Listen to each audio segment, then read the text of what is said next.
اب ایک اور مسئلہ جو بڑا امپورٹنٹ ہے وہ جمع بین الصلاتین کے اعتبار سے ہے کہ عام حالت میں کیا نمازیں جمع کر کے پڑھی جا سکتی ہیں. تو اس میں بھی صحیح مسلم کے اندر اوپر تلے 3 احادیث کنٹینیوس موجود ہیں کہ سیدنا ابن عباس رضی اللہ تعالیٰ عنہ کہتے ہیں کہ نبی صلی اللہ علیہ وآلہ وسلم نے بغیر خوف کے بغیر بارش کے ہمیں مدینہ شریف میں نمازیں جمع کر کے پڑھائیں، ظہر اور عصر اور مغرب اور عشاء. تو تابعی نے پوچھا کہ یہ کس لیے کیا تھا آپ صلی اللہ علیہ وسلم نے؟ تو ابن عباس رضی اللہ تعالیٰ عنہ نے فرمایا تاکہ امت پر کوئی مشقت نہ رہے اس معاملے میں، یعنی یہ آپشن بھی ایک موجود ہے. لہٰذا ہمارے جو اہل تشیع بھائی نمازوں کو جمع کرتے ہیں تو یہ کوئی اتنی ناپسندیدہ بات بھی نہیں ہے. کبھی کبھار نمازوں کو جمع کرنے کے اوپر تو اہل سنت کا بھی اجماع ہے.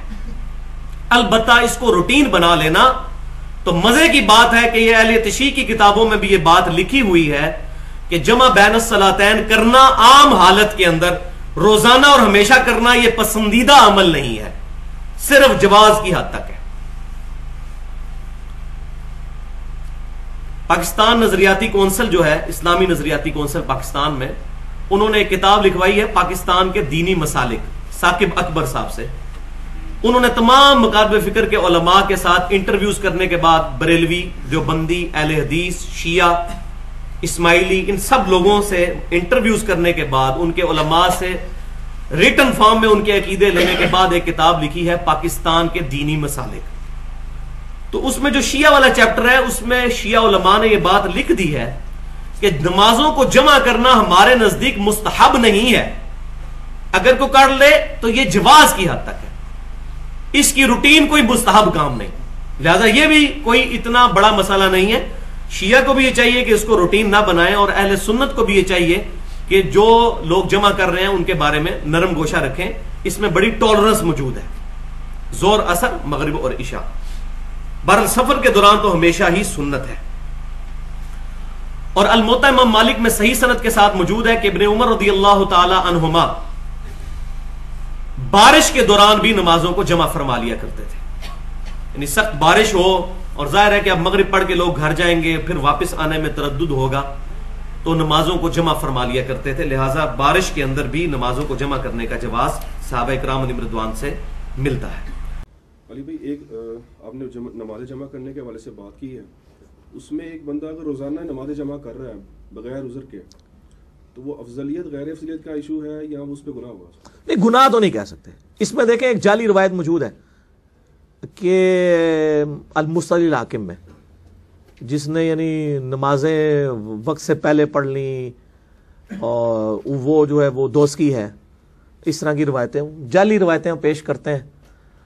تو وہ تو نبی علیہ السلام نے خود نمازیں جمع فرمائی ہیں اس طریقے سے، سفر میں بھی فرمائی ہیں، اور میں اکثر اس کے اوپر بولتا بھی رہتا ہوں. تو اگر وہ نمازیں مطلب روٹین میں بھی جمع کرتا ہے تو شرعی اس کے اوپر تو کوئی حکم نہیں لگایا جا سکتا. آپ ذرا سنی شیعہ کی بت پرستی سے باہر نکلیں. جب مسلم شریف میں حدیث ہے وہ 1633 آنورڈ، اس میں عبداللہ ابن عباس سے وہ تابعی پوچھتا ہے کہ نبی علیہ السلام نے نمازیں کیوں جمع کی تھی؟ تو انہوں نے کہا تاکہ امت کے لیے آسانی ہو جائے. اب یہ ایک آسانی دی ہے، آسانی کو روزانہ اویل کرتا ہے، اس کے اوپر شرعی فتویٰ کیسے لگا دیں؟ اگر آپ کہیں بزرگ فرماتے ہیں تو بزرگوں کا علاج تو ہمارے پاس کوئی نہیں ہے. ہم تو احادیث کے اوپر ہی بات کر سکتے ہیں نا، احادیث تو اس کو سپورٹ کرتی ہیں. مسلم شریف خود کھول کے اسلام 360 میں چلے جائیں اور اینڈرائیڈ ایپ یا ہماری ویب سائٹ سے ڈاؤن لوڈ کر لیں. انٹرنیشنل نمبر کے مطابق جو حدیث کی کتابیں ہیں 1633 آنورڈ کر لیں، آپ کو پتہ چل جائے گا کہ نمازیں جمع کی جا سکتی ہیں. تو بہتر افضل یہی ہے کہ الگ الگ وقت میں پڑھیں. میں نے یہ پہلے بھی کہا ہے کہ افضل یہی ہے. ہم بلا تعداد وقت میں پڑھتے ہیں، لیکن کبھی ضرورت پڑے تو آپ لوگوں سے فیسلٹی تو نہ چھینیں. ٹھیک ہو گیا؟ علی بھائی، اگلا سوال یہ ہے کہ کیا نمازوں کی سنتیں بھی جمع کی جا سکتی ہیں؟ اگر ہاں تو اس کا طریقہ کار کیا ہوگا؟ نمازیں جب یعنی سنتوں کا تو آپ کو میں نے پہلے سٹیٹس بتا دیا ہے کہ وہ تو ایک نفلی عبادت ہے. البتہ نمازیں جب جمع کی، جیسے ابھی ہم نے زور اثر جمع کی مجبوری کی وجہ سے، اس حوالے سے ہم تو ویسے بھی قائل ہیں کہ چلیں نشست میں ہمیں اثر کے لیے نہ اٹھنا پڑے، تو میں نے سنتیں پڑھی ہیں.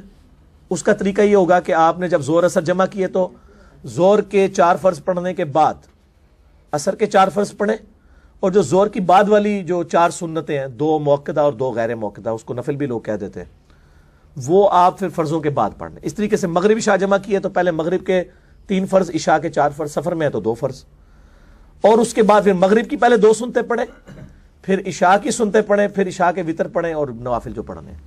تو اس طرح کر سکتے ہیں. اس طریقے سے اگر کوئی بندہ لیٹ ہو گیا, بعض اوقات اس کی سنتیں رہ گئی ہیں, تو وہ 12 سنتوں پہ جنت کی بشارت ہے بخاری مسلم میں کہ جس نے فرض کے علاوہ 12 رکعتیں پڑھی اس کو جنت میں محل ملے گا. تو 12 رکعتیں آپ پوری کر سکتے ہیں. اگر آپ کی فجر کی, زور کی رہ گئی ہیں, رات کو سونے سے پہلے آپ اس کو جمع کر کے تو پوری کر سکتے ہیں, لیکن اس کو روٹین نہ بنائیں.